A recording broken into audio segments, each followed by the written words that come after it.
Boa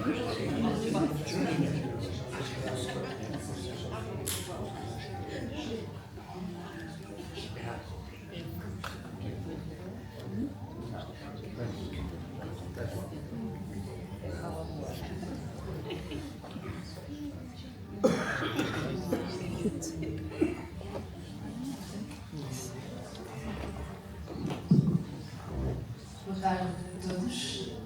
Em nome das edições 30 da China, queria começar por agradecer a vossa presença e agradecer também à Biblioteca Municipal Amélia Garrett por nos acolher neste lançamento. Queria fazer um agradecimento especial aos organizadores aqui presentes, ao Ricardo Andrade, ao Castro e ao António Branco, que foram incansáveis neste processo bastante complexo de reunir 119 entrevistas do Zé Mário Branco ao longo destes 49 anos. Agradecer também a todos os jornalistas que autorizaram a publicação das entrevistas. Não podemos também deixar de agradecer às várias entidades que estiveram envolvidas neste processo e apoiaram a edição deste livro. Agradecer também ao Luís Trindade, que é nosso autor, e ao Adolfo Xúria Canibal por fazerem esta apresentação. Esperamos que este livro contribua para preservar o pensamento e a obra do Zé Mário e esperamos que gostem, tanto como nós gostámos de trabalhar nesta obra e ler todas estas entrevistas. Vou passar a palavra ao Luís, que começará a apresentação. Obrigada. Muito boa tarde e obrigado por terem vindo. Eu antes de mais queria agradecer o convite por ver pela Filha da China, mas também aos meus amigos António, Ricardo e Hugo por terem organizado este volume e por também terem contado comigo para esta apresentação. E já agora também partilhar convosco a minha alegria por estar aqui com o Adolfo Xúria Canibal, com quem, aliás, ultimamente tenho tido a oportunidade de ter alguns debates a propósito de uma outra obra musical, neste caso de João Morta e do seu último trabalho, o Viva la Muerte.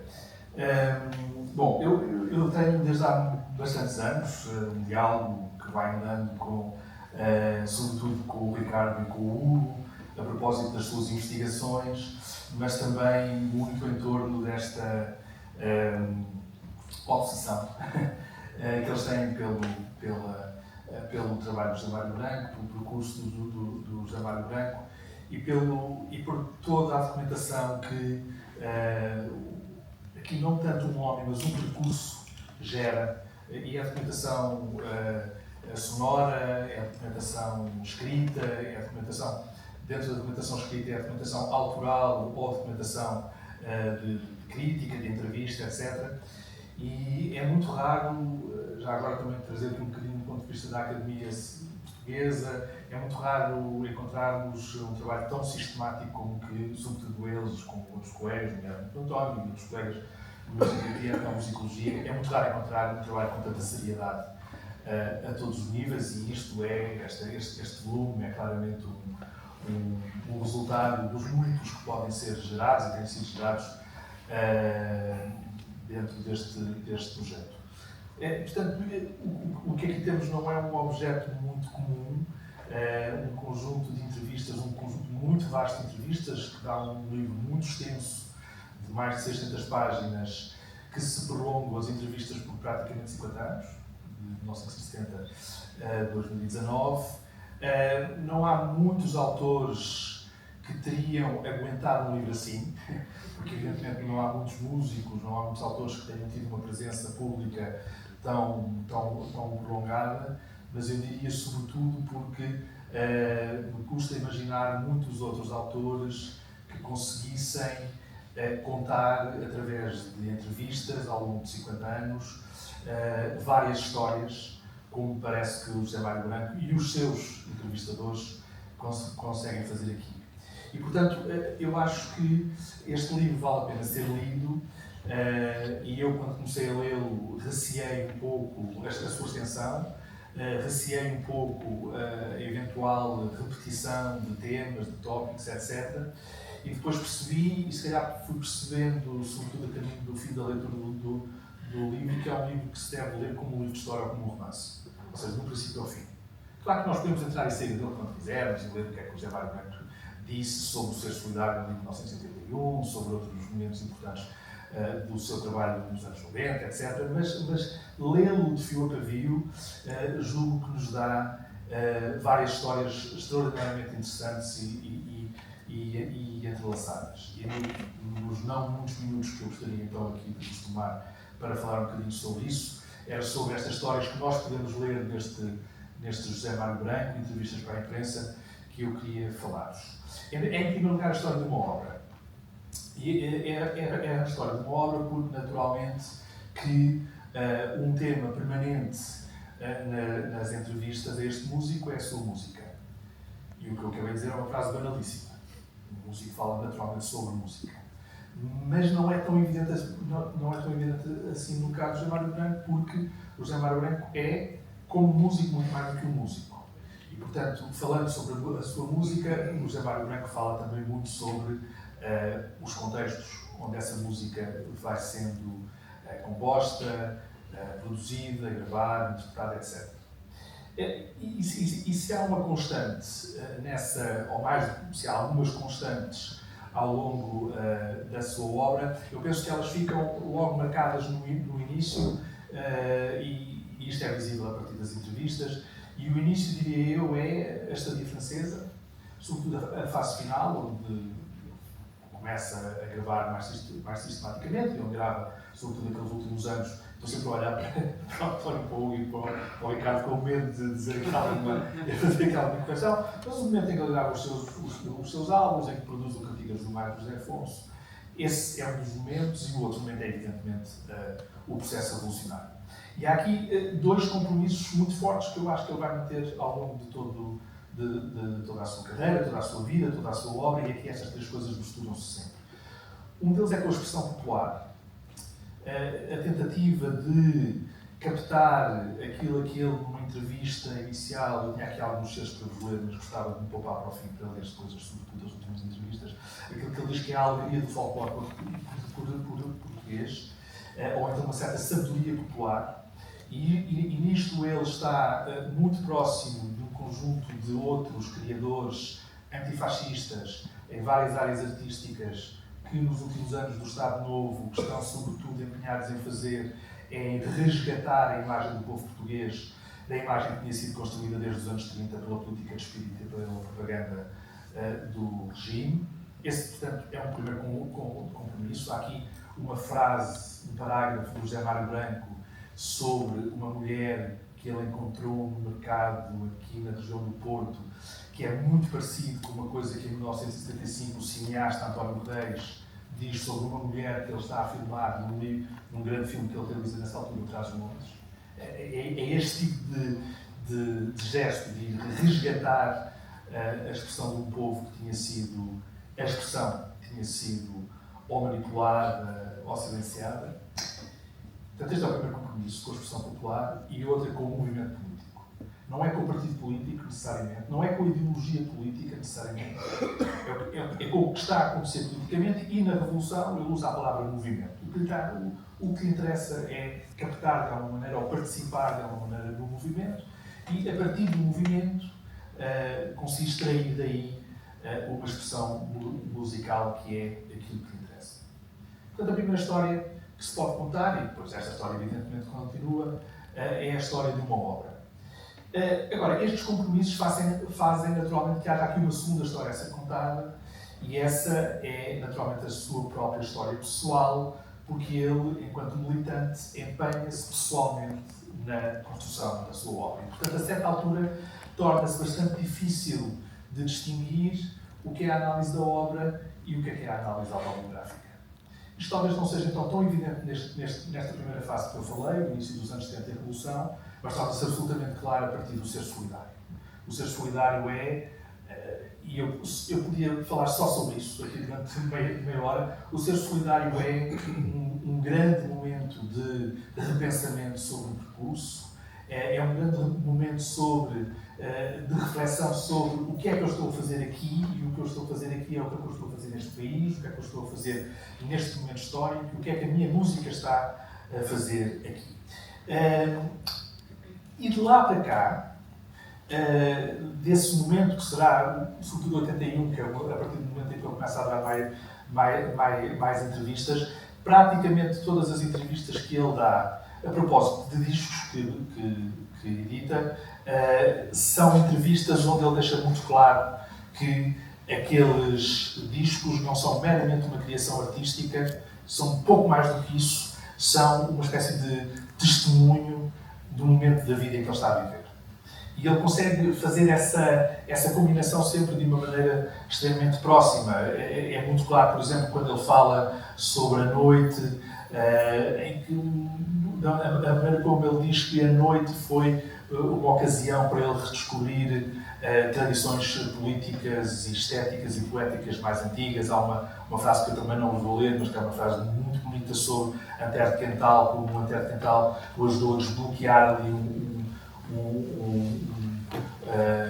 um certo bloqueio criativo e, portanto, isto também ajuda o José Mário Branco, estas entrevistas, estes álbuns, ajudam a perceber o seu lugar na história, o momento da vida em que ele está a viver e o tipo de tradições em que ele se quer inscrever enquanto militante, músico e cidadão. Portanto, temos a história de uma obra neste livro. Temos, em segundo lugar, então, uma biografia. Aqui não é a biografia que, se calhar, o António e o Ricardo um dia vão escrever, mas é quase uma autobiografia, mediada pelos entrevistadores. Aliás, um trabalho interessante sobre este livro era olhar para os entrevistadores e perceber que entrevistadores é que fazem que tipo de questões. Os companheiros de ruta dos anos 70 e 80 não fazem o mesmo tipo de perguntas que os jovens, ou já não tão jovens, jornalistas da minha geração fazem a partir dos anos 90, etc.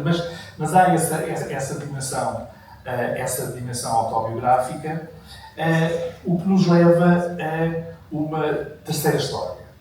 Além então da história da obra e da história pessoal. É que também é uma história de um mundo. E é a história de um mundo num momento muito particular do mundo. Eu acho que muitas das coisas que estão a acontecer na nossa atualidade nos convidam a pensar no que é que aconteceu nos últimos 50, 60 anos. E eu penso que o José Mário Branco vai construindo uma clara noção disto, sobretudo a partir dos anos 80 e ao longo dos anos 80, a ideia de que houve, eu vou simplificar, a ideia que houve os anos 60, que os anos 60 aconteceram. E os anos 60 aqui podem ser entendidos, como alguns historiadores entendem, como os longos anos 60 e incluir também a Revolução Portuguesa de meados dos anos 70. O momento utópico e revolucionário, são duas palavras que evidentemente dialogam muito com o próprio percurso do José Mário Branco, sobre o José Afonso um bocadinho mais à frente, e portanto ele ajuda-nos também a perceber, a partir destas entrevistas, a história de uma erupção revolucionária, geral, global. Ele esteve em dois momentos absolutamente privilegiados dessa erupção revolucionária global. Ele esteve em maio de 68 e ele esteve em 74, 75 em Portugal. E isto dá-lhe, e é extraordinariamente interessante, dá às duas primeiras histórias que eu estava a dizer, a história da obra e a sua história pessoal, uma profunda ligação com a própria história política, económica, social, do período entre os anos 60 e 70 até à nossa atualidade. E é muito interessante que isto é visível de várias formas nas entrevistas. Quando ele, por exemplo, numa entrevista em particular, atribui um papel central à cultura como um elemento explicativo do que aconteceu ao longo deste último meio século. Às vezes ele fez isto nos anos 80, nos anos 90, mas vai-se percebendo que a narrativa vai abarcar todo este período. Ele consegue situar a sua própria biografia a partir de fases. A certa altura, ele diz que passa da fase épica para a fase lírica e da parte lírica e da fase lírica para a fase trágica. Ou seja, ele utiliza conceitos narrativos, literários, para falar sobre as próprias fases por que passa na sua vida. E é também esta chegada de uma leitura estética, cultural, à leitura da história, que lhe faz dar um destaque tão grande que eu não esperava aos anos 80. Ou seja, é este homem formado nos anos 60, que passa por uma experiência cultural, política, musical intensíssima nos anos 70 e que depois vai perceber que, porque esta é uma história de uma derrota, é uma história de um refluxo, e ele vai perceber que os anos 80 são o grande problema. Os anos 80 são o grande problema pela deterioração do gosto, são um grande problema porque vêm de lá novas narrativas políticas, económicas, vem Reagan, vem Thatcher, vem Cavaco, vem o rock português, que ele não gosta, de uma maneira geral, mas vem sobretudo uma coisa que ele chama o pós-modernismo. E o pós-modernismo, da maneira como o José Mário Branco entende, é a negação do próprio José Mário Branco. Porque o pós-modernismo para o José Mário Branco é o divórcio da realidade. Para o José Mário Branco, o pós-modernismo é a forma sem conteúdo, é a arte simplesmente formal, que é precisamente o oposto do que ele sempre tentou ser, que era tentar criar uma expressão estética, portanto, uma forma que, de alguma maneira, brota de situações concretas e reais. E, portanto, essa distinção entre forma e conteúdo, para ele, não fazia muito sentido. Serviu, num primeiro momento da sua carreira, para criticar uma certa cultura portuguesa antifascista, sobretudo ligada ao neorrealismo, que privilegiava o conteúdo sobre a forma, e ele vê-se agora nos anos 80 perante manifestações culturais. Talvez tenha sido injusto em relação a algumas manifestações culturais, onde ele vê apenas forma e não vê conteúdo absolutamente nenhum. E, portanto, retomando um bocadinho a ordem desta minha intervenção, temos aqui, e eu claramente estou a tentar convencer o José a comprar e ler o livro, como já perceberam, porque temos aqui todas estas histórias. Temos uma história da sua obra, temos uma história da sua vida e temos uma história histórica do período dos anos 60 até 2018, salvo erro, quando está aqui a última entrevista, ou talvez tenha havido em 2019, não sei. Mas ainda há uma outra dimensão, e era sobre isto que eu queria acabar, que me parece talvez ainda mais interessante, que é uma dimensão se calhar menos palpável, que não está clara olhando para o índice do livro, que é uma dimensão do livro, portanto, que é uma dimensão desta narrativa que se vai percebendo, lendo o livro do princípio ao fim, e que é uma história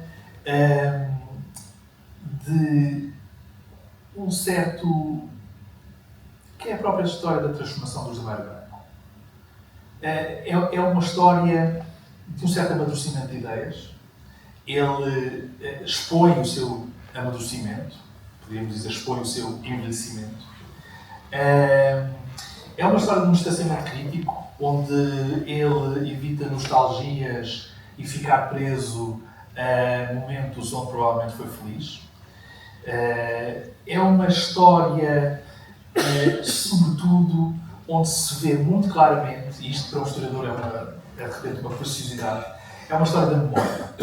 Nós vamos percebendo a formar-se nestas entrevistas, e como vos disse, as entrevistas onde o José Mário Branco fala do passado começam logo em 1981, e à medida que ele vai falando sobre o passado, nós vamos vendo-o a rever as narrativas que vai construindo sobre esse passado e vamos vendo-o a formar uma memória sobre 68, 74, 75, a experiência do GAC, final dos anos 70 e depois, à medida que se avança para os anos 90 e para os anos 2000, uma memória dos próprios anos 80.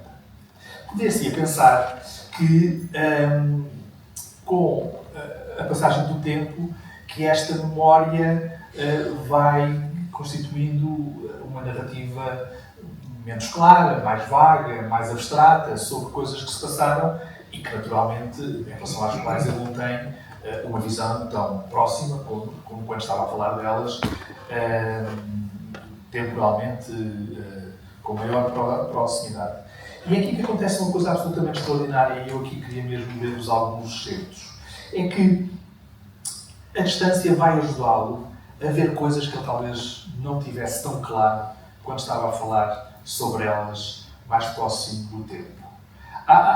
gostava de vos ler 3 certos para concluir, onde me parece que isto é muito claro.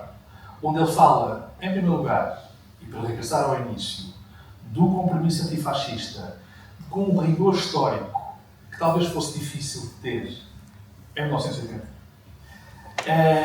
Onde ele fala do compromisso revolucionário, também com uma amplitude histórica que só a distância lhe permitiu, e onde finalmente ele fala sobre um último compromisso, que é o compromisso com a própria vida e com a felicidade, com a utopia, que provavelmente também não teria conseguido verbalizar desta maneira 20 ou 30 anos mais cedo. E, portanto, vou acabar como devo, que é passando a palavra ao próprio José Mário Branco, lendo-vos então 3 curtos parágrafos onde me parece que é visível esta formação, esta lucidez da memória, eu diria assim. Ou seja, como é que a distância biográfica, histórica, permite uma memória que é uma memória lúcida. A primeira, então, sobre o compromisso antifascista. É numa entrevista de 1990, uma belíssima entrevista, já agora, ao Fernando Júdice, uma entrevista com imensos elementos técnicos sobre produção e gravação musicais, e onde ele diz qualquer coisa como isto. Fala-se um pouco sobre, a pergunta vai no sentido de a geração dele e José Afonso terem perdido alguma visibilidade pública. Ele diz, eventualmente, o Zeca também não ajudou nada nisso, o seu comportamento como cidadão foi sempre de tal modo independente, sem nunca ter o mínimo receio de ficar sozinho com uma opinião e de denunciar situações que lhe pareciam menos justas, qualquer que fosse a incomodidade dessa denúncia. E a partir daqui ele chega a uma caracterização muito breve, mas muito certeira sobre qual foi o papel, qual foi o impulso da sua geração, e aqui estou a incluir o Zeca Afonso, para terem o percurso musical e político que tiveram. Aqueles períodos do fascismo europeu deram origem a uma série de criadores que nunca se desligaram e que, no fundo, qualquer que tenha sido a evolução posterior das sociedades em que eles se inseriram, ficaram sempre marcados por uma atitude resistencial e uma quase impossibilidade de separar a atitude criativa da sua respectiva arte dos compromissos sociais e ideológicos. 40, 30 anos depois de um determinado contexto histórico, ele vê com muita clareza que o antifascismo foi uma atitude verdadeiramente primordial para o seu percurso, tanto musical como de cidadão. O segundo exemplo que eu vos queria dar era, então, o do compromisso revolucionário, que foi um compromisso, como também tentei dizer-vos logo no início, com a própria realidade, ou seja, estar empenhado na revolução, estar musicalmente empenhado na revolução, implicava estar atento ao que estava a acontecer e conseguir, de alguma maneira, ser voz, ou seja, não impor a sua voz, é isso que estava a acontecer. E ele diz, já agora também aqui, numa entrevista já mais tardia, deixa-me só ver, ao Rui Miguel Abreu e à Joana Beleza, no Blitz de 2018, e a pergunta é, a esta distância de 40 anos, sendo que a música mudou com a Revolução e com o que seguiu à Revolução de 74, quais foram essas transformações profundas que se adivinham na sua música quando agora escuta com este olhar do conforto que a distância temporal permite? E ele responde. É engraçado que a sua pergunta sugere uma questão importantíssima, uma questão que é importantíssima, e que foi um problema que me foi sendo posto ciclicamente, das pessoas que acham que são os cantores e os artistas que criam as condições para a revolução. Não é assim. É o inverso. É o movimento social e o estado em que está a sociedade que faz com que apareçam obras mais assim ou obras mais assado. Em certo sentido, a postura já lá estava antes. 20 ou neste caso até 40 anos antes. Mas dizê-lo com esta capacidade de síntese é isto que eu estou a tentar convencer, que foi a memória e a passagem do tempo que o levaram até aqui. E finalmente, então, nos últimos anos ele fala várias vezes de felicidade. Num momento que para ele não é historicamente feliz, mas que é uma felicidade que surge muito ligada à utopia e como uma forma de resistência. E mais uma vez aqui também parece que está presente algo que só o tempo foi permitindo amadurecer. Em 2004, e eu estou mesmo a acabar, e lemos só então mais 2 pequenos certos, em 2004 ao público, ele dá uma entrevista ao Nuno Pacheco, onde diz que, perante precisamente a despolitização, as heranças profundamente negativas dos anos 80, ele diz qualquer coisa como: não há dia em que não se cumpra uma utopia qualquer. E depois acrescenta, deixem-me então só descobrir, acrescenta e diz qualquer coisa como isto: mas como também sei, a história mostra-nos isso, diz ele, que não passa um dia sem que a humanidade cumpra uma pequena utopia qualquer, continuo a achar viável que um dia as pessoas sejam felizes e que a sociedade seja lógica e sensatamente organizada no sentido da felicidade. E é sobre felicidade que ele faz mais um regresso, ou é em torno da noção de felicidade que ele opera mais um regresso ao passado, em mais uma entrevista tardia ao Manuel Alperne, no Jornal de Letras de 2018. E esta parece-me particularmente interessante, porque aqui a questão da felicidade não aparece só como uma coisa de alguém que está já nos seus 70 anos e que tenta lidar até com a amargura dos tempos em que vive, com esta ideia de resistência pela utopia, resistência pela felicidade. Eu vou acabar com esta citação porque ele utiliza um pretexto histórico para falar de felicidade em 2018. Um dia, diz ele, ia a subir a Boulevard Saint-Michel e vi um aglomerado de pessoas a discutir. Encostei o carro e percebi que eram pessoas completamente diferentes a discutir uns com os outros, desde estudantes ao operário com fato macaco, ao senhor de gravata e à dona de casa com as compras. Perguntei-lhes o que estava a passar. Disseram-me: estamos a discutir a felicidade. Isso foi o maio de 68. A França ficou parada. Nada funcionava. Apenas as pessoas. Nós, historiadores, e permitam-me que faça esta leitura deste livro enquanto historiador, gostamos por vezes de dizer que toda a história é contemporânea. Porque nós estamos sempre a falar sobre o passado a partir da visão que temos sobre as coisas no presente. Perguntamos ao passado perguntas que nos ocorrem no presente.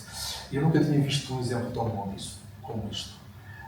Ele tinha estado em maio de 68, desde cedo que falou sobre a sua experiência francesa, mas é 50 anos depois, no momento em que a felicidade surge, no momento tardio da sua vida em que a felicidade surge como uma forma de resistência, que ele se recorda que em maio de 68, o que para ele verdadeiramente foi importante, 50 anos depois, era esta luta pela felicidade. E, portanto, a quarta história que este livro também nos conta é uma história da memória. As memórias podem ser nostálgicas, melancólicas, negativas, mas de alguém como José Mário Branco, naturalmente, só podíamos esperar uma memória resistente, alegre e que olha para o futuro com esperança, apesar de tudo.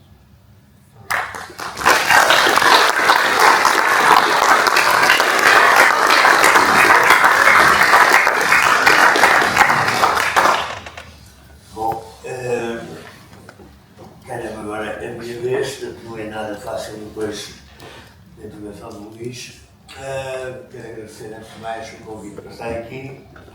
Para mim é particularmente, não só pela companhia, mas para mim é particularmente importante por ser um livro e sobre o pensamento do José Mário Branco que eu tive a felicidade de conhecer pessoalmente e que muito prezo. Este livro tem uma particularidade, por ser feito de entrevistas, tem uma particularidade que é muito me agrada. É que há uma espécie de construção contínua, de uma espécie de memória. Não é um olhar para trás a partir do olhar de hoje, é um olhar para trás a partir sempre de um olhar do passado. Isto é, quando as entrevistas começam sensivelmente em 1970, 71, as entrevistas são de um olhar dessa época sobre o que está a passar nessa época a nível político, social e essencialmente musical. Quando há um olhar em 74, 75, já em Portugal, sobre o que está a passar, é um olhar dessa época. Não é um olhar de hoje, não é qual o papel que nós atribuímos hoje ao Mário Branco na Revolução Portuguesa, ou qual o papel que atribuímos hoje ao Mário Branco na sua participação no maio de 68, nada disso. Nós temos a memória a ser construída na própria época. É o José Mário Branco a falar da época sobre o seu papel na Revolução Portuguesa. É engraçado sentir este avolumar e este avolumar do olhar para trás a partir de uma determinada época, como é que há uma flutuação desse olhar sobre a mesma época passada, consoante vai avançando no tempo, esse olhar vai avançando no tempo, a memória começa a tornar-se mais longínqua, há uma evolução desse olhar, e é interessante acompanhar essa evolução, mas é sobretudo esse olhar reflete a própria época em que há esse pensamento, em que há esse olhar. E isso, para mim, é extraordinário. Por exemplo, quando José Mário Branco pensa sobre a Revolução Portuguesa, em 1974, 1975, ele fala de uma revolução democrática e popular.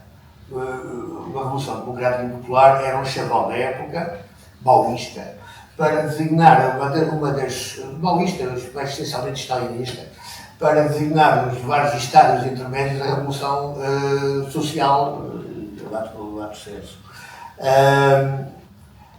Identifica imediatamente José Mário Branco como um militante maoísta, que é, de facto, foi que teve na fundação da UDP. Se nós pensarmos, para quem viveu aquela época, facilmente lembra-se disso, que toda a extrema-esquerda era extraordinariamente sectária uns com os outros, só para se lembrarem, grupos de maoístas, isto é, marxistas-leninistas, havia mais de uma dezena em Portugal, em 74, 75. Trotskistas, grupos trotskistas diferentes, também sectários uns com os outros, havia dois ou três, os lambertistas, enfim. E depois havia todo um inimigo comum que era o Partido Comunista.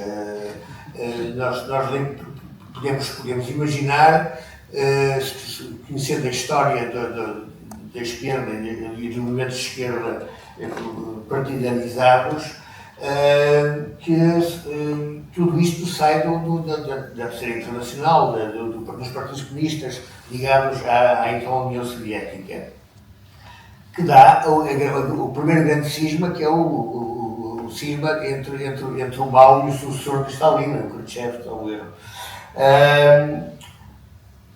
E os movimentos maoístas saem todos desse primeiro cisma, incluindo o José Mário Branco. O José Mário Branco foi militante do Partido Comunista, foi preso enquanto militante do Partido Comunista, antes do 25 de Abril. Está tudo nas entrevistas.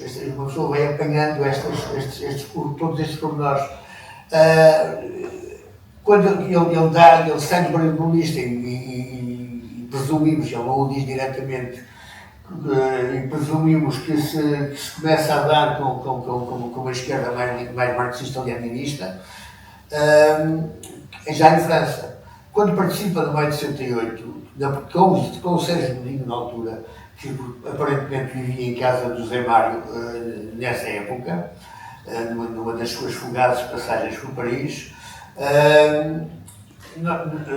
estas entrevistas não nos dizem em que lado deste sectarismo da extrema-esquerda, que era um sectarismo europeu, não era exclusivamente em português, ele esteve no maio de 68, porque o maio de 68, para além do movimento estudantil e do movimento operário fortíssimos, eram também movimentos foi também um movimento de luta política entre grupúsculos e partidos, ou partidinhos políticos, das diversas sensibilidades da extrema-esquerda, todos eles mais sectários uns que os outros. Não percebemos, não é nítido em que movimento deste lado o José Mário Branco e o Sérgio Godinho participaram no maio de 68. Mas é facilmente depreensível o facto de ele ter chegado a Portugal e imediatamente ter criado aquilo que mais tarde seria designado e ficou conhecido para a história como o GAC, Grupo de Ação Cultural, que no início tinha outro nome, e que juntava toda uma de sensibilidades antifascistas e que de repente se transformou num caldeirão, porque uma coisa é uma sensibilidade antifascista, que é um dominador comum, mas quando se começa, sobretudo no decurso de uma revolução social, se começa os pequenos pormenores a virem ao de cima e as pequenas divergências a virem ao de cima e os sectarismos políticos a virem a entrarem em choque, esse movimento inicial fragmenta-se, fica aquilo que veio a ser mais tarde verdadeiramente o GAC, muito ligado ao José Mário Branco, muito ligado à UDP, que também foi formada pelo José Mário Branco mal regressa a Portugal. Ou seja, tendo estes factos, nós percebemos que já no maio de 68, certamente que o José Mário Branco esteve ligado mais ao marxistas-leninistas em França do que provavelmente aos trotskistas, ou do que provavelmente aos situacionistas, ou do que provavelmente aos espontaneístas, ou do que provavelmente aos anarquistas. Todos eles participaram no maio de 68, todos eles fizeram o maio de 68, todos eles eram o maio de 68. Mas o José Mário não era todos eles. O José Mário participou no maio de 68, mas provavelmente ligado a grupos ou grupúsculos marxistas-leninistas, porque a sua continuidade histórica vem-nos dizer isso, vem-nos pôr isso à evidência. E ele quando fala, e fala até tarde, até sensivelmente 76, 77, ele fala sempre de uma revolução democrática popular. Nunca fala da revolução socialista, nunca fala da revolução popular, fala sempre de uma revolução democrática popular. O PCP, não me lembro agora, ele tinha uma designação totalmente diferente para a revolução que estava em curso em Portugal. Não era democrática popular, era outra qualquer, porque havia vários escalões nestas teorias da esquerda e da extrema-esquerda relativamente às revoluções. É engraçado, mais tarde, já nos anos 2000, o José Mário Branco, quando se refere à Revolução Portuguesa, faz a questão, revolução, aquilo não foi revolução nenhuma, aquilo foi uma descompressão. Tudo continuou na mesma. Uma pessoa olha hoje para o que é Portugal e, essencialmente, os equilíbrios, as forças de poder estão exatamente na mesma. Portanto, não houve qualquer revolução, nada mudou. Mudou o fascismo. Do fascismo da democracia, mas isso não é uma revolução, isso é um golpe de Estado que o fez. Né? Portanto, o que houve no 74, 75 foi uma descompressão.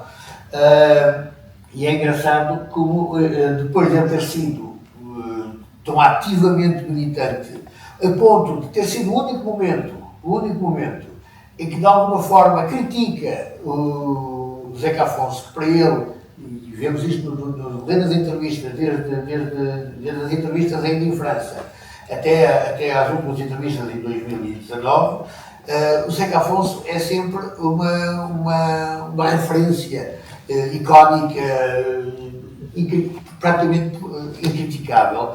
E há um único momento, é quando o Zeca Afonso sai do GAC, no início teve também ligado ao GAC, e se liga a Luar. Para ele, como marxista-leninista, a Luar devia ser uma coisa horrível, porque não era leninista, a começar logo, não era stalinista, e era muito mais próxima daqueles movimentos de extrema-esquerda chamados espontaneístas, do que provavelmente de um movimento marxista-leninista rígido. Né?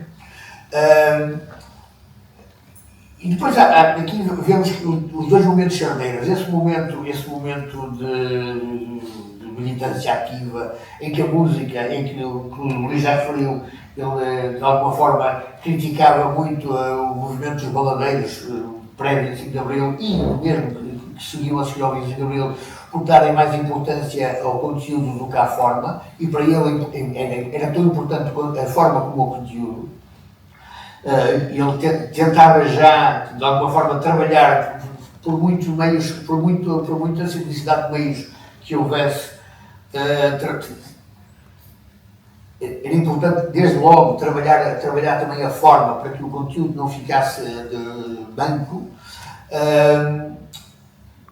Da mesma forma que ele faz isto desde o início, mas sempre de uma forma muito ativa, politicamente muito ativa, e ele criticava muito, inclusive colegas do GAC, dizia ele que estavam na música porque eram políticos, quando ele estava na política porque era músico.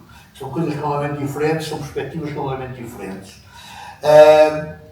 Com o refluxo da Revolução, a partir de 77, 78, portanto, finais dos anos 70, não no 25 de novembro de 75, mas verdadeiramente o refluxo da Revolução, com o fim do conceito da Revolução, com a chamada normalidade democrática, que só veio bastante depois,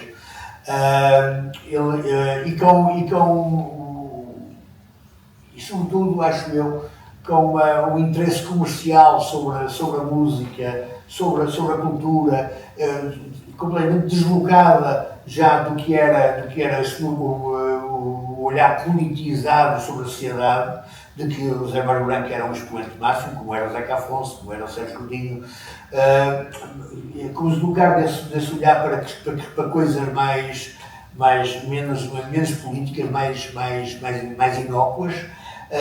Há um grande refluxo, ele se sente de uma maneira profunda, daí, e sentimos ao ler estas entrevistas, o seu olhar sobre Portugal dessa época, sobre o que estava a acontecer, sobre a origem e a gênese do FMI, o tema, sobre o ser solidário, que é outro grande momento charneiro daquilo que surge no livro, provavelmente da história de Zé Mário Branco.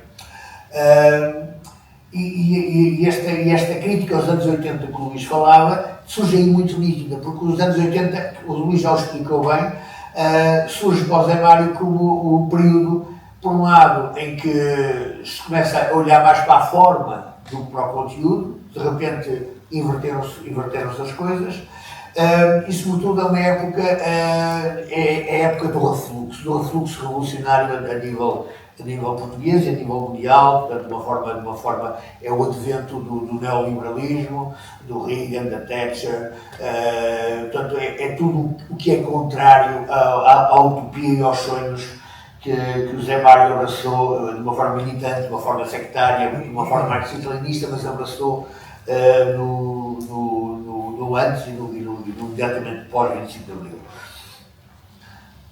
E depois é engraçado ver este amadurecimento das ideias do Zé Mário e de pensar sobre a música que este livro reflete muito bem.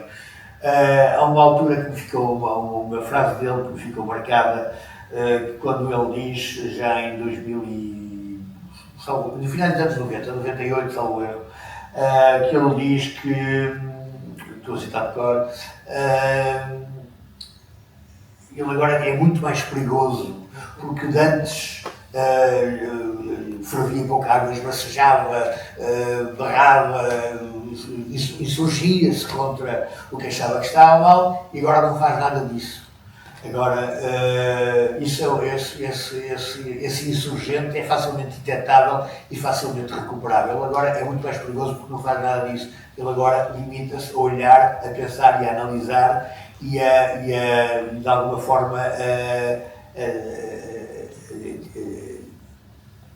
de uma forma muito mais surretícia, a pôr em causa aquilo que ele acha que não funciona bem, que está mal e que é contrário ao interesse e à felicidade das pessoas e da sociedade.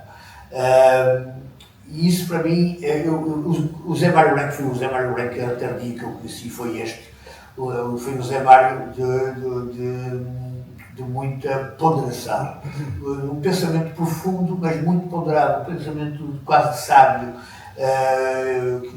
quando ele tudo podia rodar e de uma forma muito ativa à sua volta, de uma forma muito histérica às vezes, e ele mantinha sempre impávido e sereno, e no fim, quando tudo começava a não ter solução, aquilo é que ele falava e dizia: a solução é esta, digamos, que era porque se procurava uma solução para alguma coisa. A solução é esta, e toda a gente ficava assim, de facto, é isto. Este foi o Zé Mário que eu conheci, e é o que depois, nestas entrevistas, vem trazer ao de cima. O Zé Mário profundamente sagaz, descansado, feliz, muito mais reconciliado consigo próprio, com os altos e baixos das utopias e das revoluções sociais, com os altos e baixos das mudanças, aceitando o que é, mas sabendo que no final a utopia nunca o perdeu, ou ele nunca perdeu a utopia, nunca perdeu o sonho, sabendo que no final há algo de mais positivo a acontecer. E no fundo é isto que termina a entrevista de José Mário Branco. Eu espero ter sido mais concreto, mas era uma faceta que acho que completa o que o Luís já tinha aqui avançado e que não valia a pena estar a repetir. Eu fiquei muito contente de ler este livro, porque de facto é um bom espelho de um pensamento, que é o pensamento de José Mário Branco, da evolução desse pensamento, mas também é um bom espelho de uma estrutura musical que existia, e agora isto a propósito da estrutura musical é interessante lembrar que já em Paris o José Mário Branco funcionava aquilo que depois dos anos 80 e finais dos anos 70 vieram trazer ao de cima, que o José Mário, digamos, não acompanhou, porque criou um preconceito contra os anos 80 que o impediu de ver algo mais do que a superfície que ele analisava, e bem. Mas o que o José Mário Branco fez no início dos anos 70 em Paris, e que depois fez já nos anos 80 em Portugal, com o Pavo,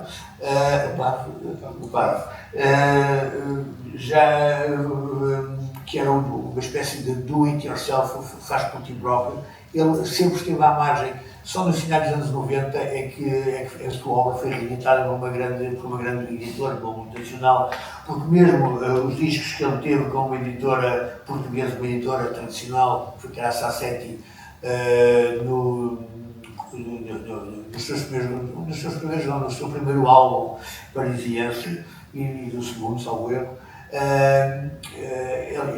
foi uma experiência efêmera que ele mal chegou a Portugal, cortou imediatamente, e ele deu nas entrevistas porque é que cortou, porque o seu objetivo, a sua crença, era o que o faz por ti próprio, encarregar-se de tudo, era muito mais importante, e também depois chegou à conclusão que isso era demasiado cansativo e que fazia com que depois ele tivesse menos disponibilidade para outras questões importantes da obra dele, nomeadamente a interpretação.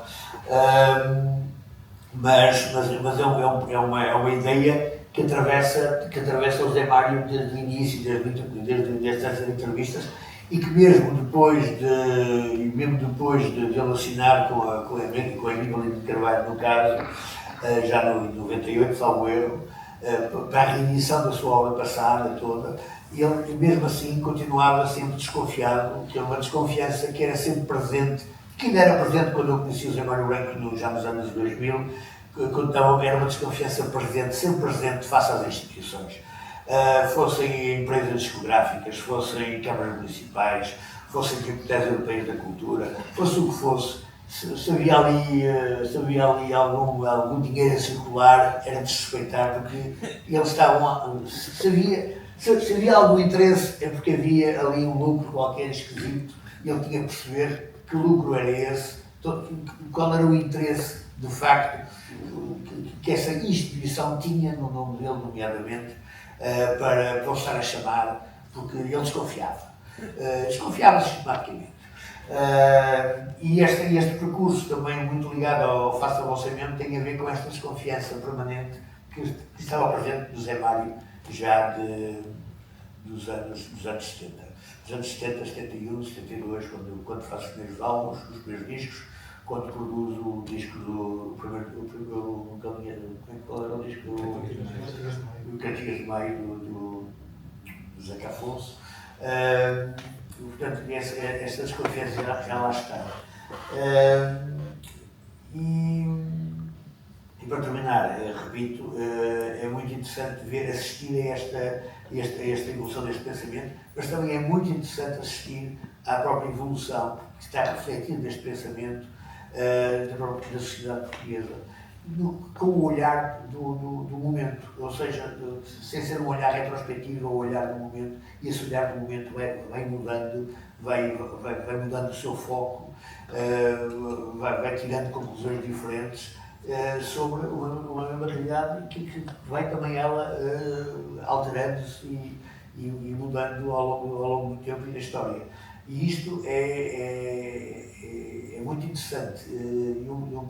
Há muito pouco que eu conheço apenas um livro em português, em Portugal, escrito, editado em Portugal, que faz este tipo de trabalho com um olhar em cima do acontecimento. Há alguns lá fora, sobretudo no universo anglo-saxónico, mas são muito raros este tipo de livros, e a mim particularmente encanta-me muito, porque é um acompanhar dos acontecimentos como se estivéssemos simultaneamente, como se estivéssemos no acontecimento, como se estivéssemos na época, puxa-nos completamente para o mergulho na época, e ao mesmo tempo temos já uma visão retrospectiva, porque já estamos no presente. Somos de alguma forma divididos entre a época e o momento presente, e esta espécie de divisão, de esquizofrenia, que é muito interessante.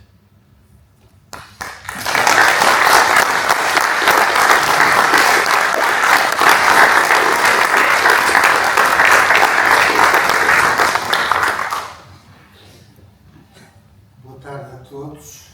Eu fui mais ou menos eleito legado de turma dos meus colegas, organizadores deste livro, e portanto cabe-me a mim dizer algumas palavras sobre este trabalho que aqui foi analisado.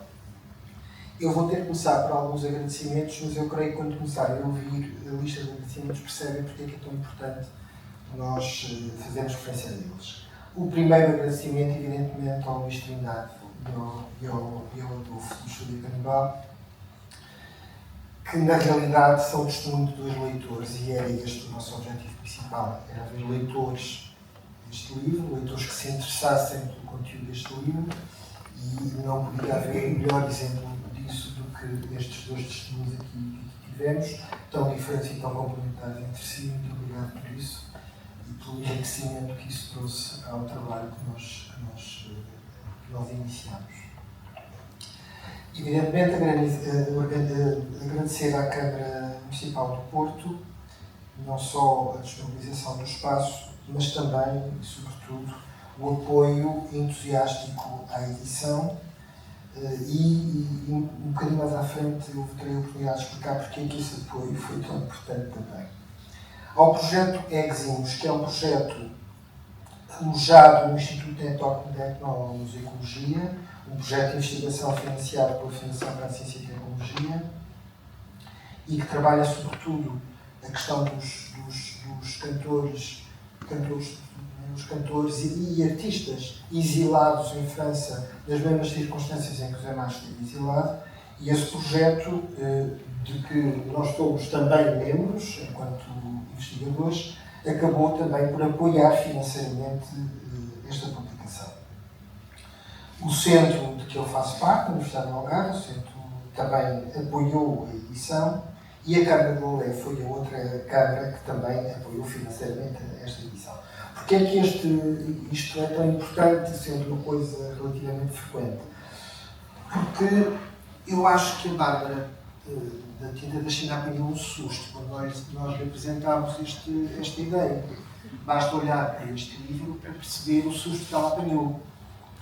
Ainda por cima, numa altura, agora penso que talvez um bocadinho menos, mas numa altura em que havia uma grande crise decorrente da pandemia, portanto, papel caríssimo, tudo muito caro, e portanto, o facto de ter conseguido que 4 instituições apoiassem financeiramente esta também permitiu à Bárbara ir mais, um bocadinho menos angustiada para este projeto editorial. Devemos um agradecimento a todos os jornalistas e entrevistadores que autorizaram a publicação dos seus trabalhos. Devo referir que relativamente a alguns deles não conseguimos obter sequer o contacto. E, portanto, alguns deles não tiveram a possibilidade de o fazer, mas nós, editora, fizeram todas as tentativas que estavam ao seu alcance. Seja como for, a grande parte dos jornalistas foram contactados e muitos generosamente, imediatamente disseram, e eu acho que é o Janeiro Branco que abre essas portas, evidentemente. Quando está em causa um livro com estas características, que tem o nome de Janeiro Branco, que é, digamos, o elemento congregador de tudo, as portas abrem-se com muito mais facilidade. E essas portas abriram-se todas. Depois, houve também pessoas que contribuíram para identificar, ajudar a identificar algumas das entrevistas aqui publicadas. Carlos Maurício, Delfim Machado, Alberto Freitas, Mário Correia, Nelson Guerreiro, Otávio Fonseca, o Pedro Fidalgo, o Viriato Teles e o Vítor Reis.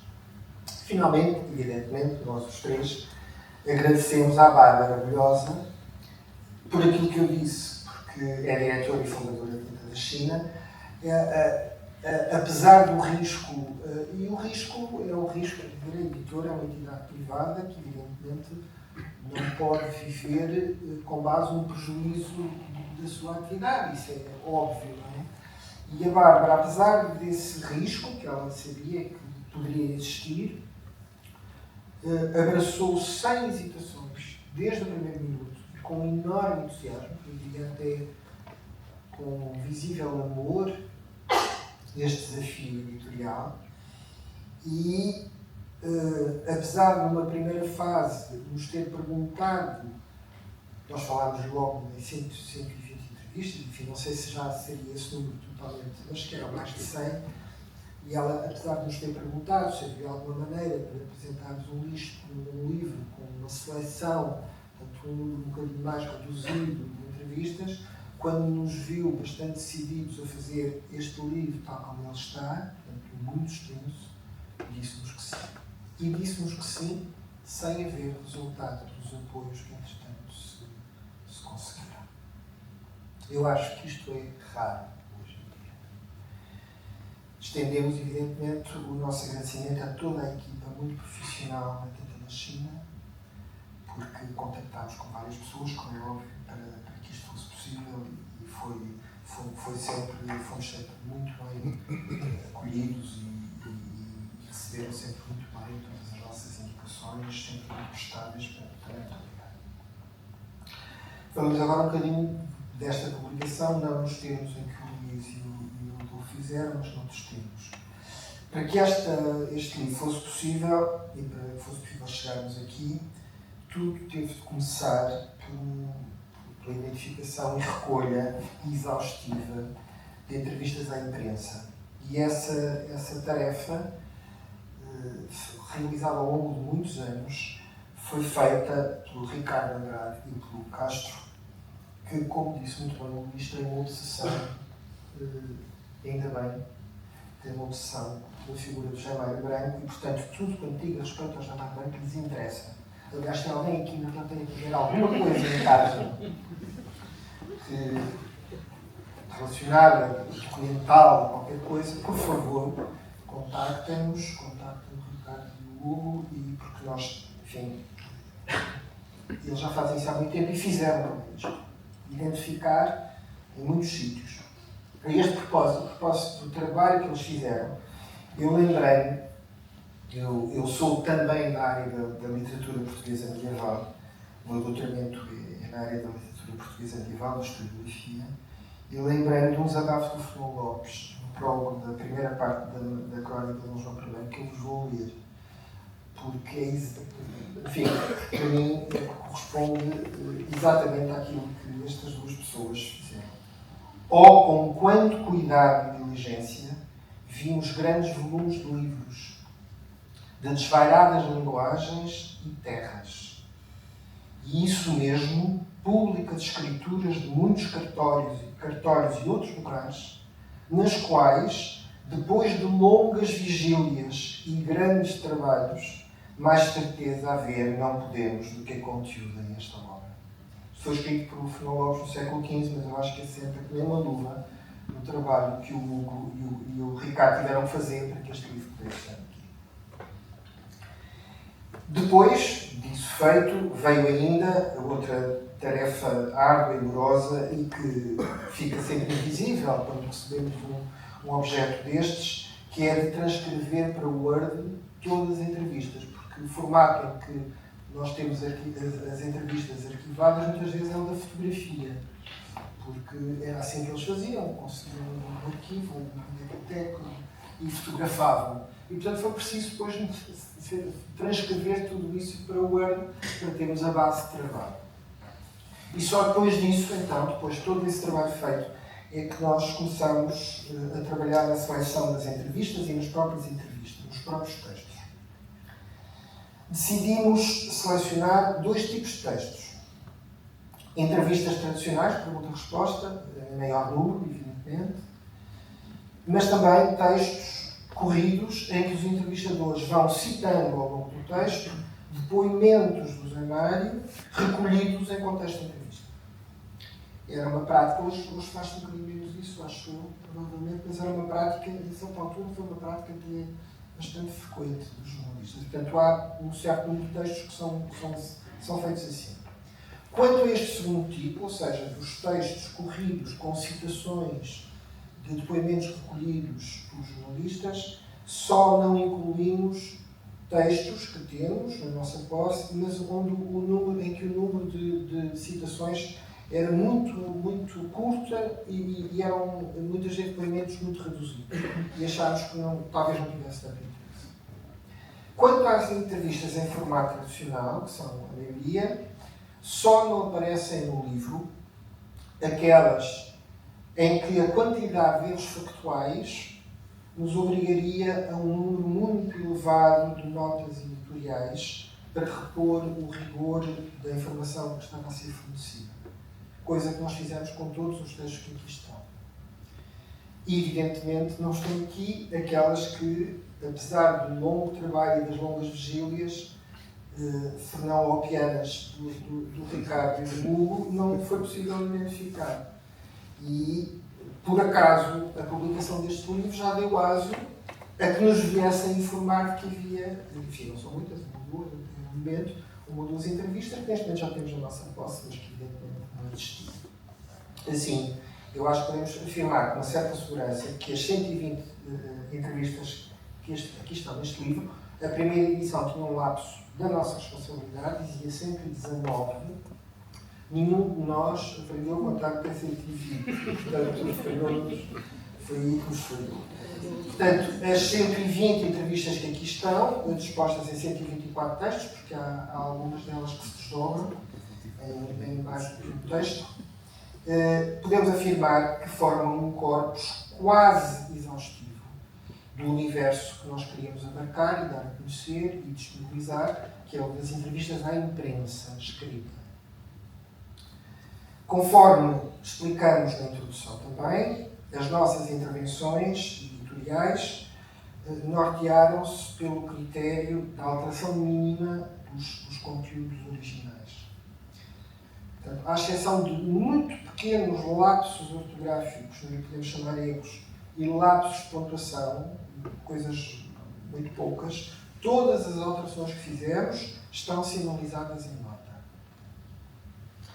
Muitas dessas notas são apenas corretivas de datas, de nomes, de factos, para esclarecimento mais rigoroso dos leitores quanto aos dados históricos e aos factos a que se alude nas entrevistas. É muito interessante porque esses erros, esses lapsos, são cometidos tanto pelos entrevistadores como pelo José Mário Branco. O José Mário Branco tem vários lapsos, vários erros que ele repete, vai repetindo, datas de edição de discos, por exemplo, os primeiros das cantigas de amigos, da Conta do Soldadinho, enfim, ficaram-lhe na memória, para certa altura, uma data que não era a data correta e não depois vai reproduzindo. Isso é perfeitamente normal, porque a nossa memória, como sabem, funciona assim. Não funcionava assim. E, portanto, foram as únicas intervenções que fizemos, mas achámos que essas notas podiam ser úteis para quem quisesse perceber o grau de rigor daquilo que é dito nas datas, etc. Para os historiadores, provavelmente é bastante útil, mas pois este livro insere-se num trabalho bastante mais vasto, que está a ser realizado já há bastantes anos. E está relacionado, neste momento, nesta fase, relacionado com a preservação, a digitalização e o estudo do acervo e da obra do José Mário Branco. Esse acervo documental e digital está depositado num centro que foi criado propositadamente, portanto, recém-criado, Centro de Estudos e Documentação José Mário Branco, Música e Liberdade, na Faculdade de Ciências Sociais e Humanas da Universidade Nova de Lisboa. E a esse propósito eu gostaria de destacar algumas pessoas que foram muito importantes para que esse centro existisse e para que o trabalho todo que está a ser feito pudesse ser feito. A primeira pessoa, o papel talvez mais determinante de todos, é o da professora Salma Castelo Branco. Enfim, uma professora muito importante na área da etnomusicologia, que é presidente da comissão científica desse centro que foi criado e que desde o primeiro minuto acarinhou muito e ajudou a concretizar uma ideia que a família teve de ver esse acervo tão precioso na Universidade Nova depositado para ser preservado e estudado. De facto, sem esse enorme carinho e essa força da professora Salma Castelo Branco, provavelmente isso não teria sido possível. Também devemos outra coisa, devemos do zelo com que ajudou a convencer as várias autoridades académicas da Universidade Nova de Lisboa a resolver a situação de grande precariedade em que o Ricardo Andrade e o Castro trabalharam durante muitos anos, apenas como bolseiros e sem sequer com segurança saber se as bolsas iam ser renovadas ou não. E possível foi também graças à força e ao empenho e ao saber da professora Salma Castelo Branco que foi possível que o Ricardo e o Hugo neste momento tenham um contrato de investigadores, que é uma situação melhor do que aquela que existia antes, embora também ainda tenham um certo grau de precariedade, mas que é diferente. Quero destacar-vos também uma figura que eu, enfim, tendo sido eu o mediador entre este conceito abstrato que eu tenho chamado de família. Está aqui, a família está aqui presente, está o João, a família.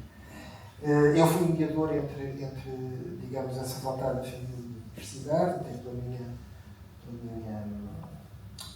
pela minha vida académica, pelo meu conhecimento da vida académica, em que conheci uma pessoa extraordinária, que foi o diretor, na época, o diretor da faculdade, o Francisco Caramelo, que neste momento está no Norte da África, com grandes responsabilidades também,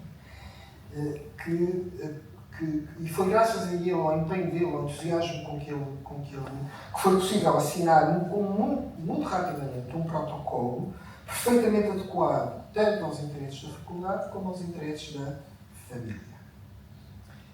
E portanto, sem ele também não seria possível este trabalho que está a ser feito. O atual diretor da faculdade é também o Luís Batista, temos tido essa sorte. Os diretores mudam, mas a vontade de apoiar este projeto continua, até agora, até o momento. O Luís Batista continuou a acarinhar muito entusiasticamente o Centro de Estudos e Documentação José Mário Branco, nomeadamente, foi ele que encontrou instalações melhores para que o acervo documental tenha outras condições para estar a ser preservado. Falo-vos ainda de Manuel Pedro Ferreira e Manuel Diniz, respectivamente representantes do Centro de Estudos de Sociologia e Estética Musical e do Instituto de Etnomusicologia, na tal Comissão Científica do Centro. Aproveito, aliás, para anunciar que, por proposta da família, segundo o protocolo, na verdade fui eu que fiz, não foi a família. A família nem sei se soube. Vou saber agora. Juntou-se ao Centro de Estudos e Documentação um outro centro muito importante, o Instituto de História Contemporânea, representado na Comissão Científica justamente por Luís Trindade. Portanto, o Luís Trindade vai se juntar a este percurso que foi iniciado há uns anos e continua. E isto só revela o potencial multidisciplinar daquele acervo, o acervo de José Mário Branco, e o enorme interesse que ele suscita junto de investigadores de vários domínios, de várias áreas científicas. Finalmente, gostaria de vos referir a alguns projetos que gostaríamos de um dia vir a concretizar. Talvez um dia seja possível publicar um livro com as entrevistas às rádios e às televisões. Há muita coisa também. Que é um outro trabalho muito moroso, que é não só identificá-los, mas depois transcrever aquelas entrevistas todas. É mais difícil ainda do que as entrevistas de imprensa. Mas talvez gostávamos de fazer, talvez um dia seja possível. Depois, há muitos textos do próprio José Mário Branco, uns publicados e outros não, que podem vir a merecer uma publicação autónoma também. E, finalmente, o projeto mais ambicioso será o da escrita de uma monografia que ilustre a intervenção do José Mário Branco em alguns momentos de importante mudança no universo da música popular em Portugal, seja como intérprete, seja como compositor, seja como produtor fonográfico. É isto que temos andado a fazer e que continuamos a fazer. Este é um dos resultados do que andamos a fazer. Quanto ao conteúdo do livro, nada temos a acrescentar àquilo que aqui foi dito de maneira tão brilhante. Obrigado por nos terem ouvido.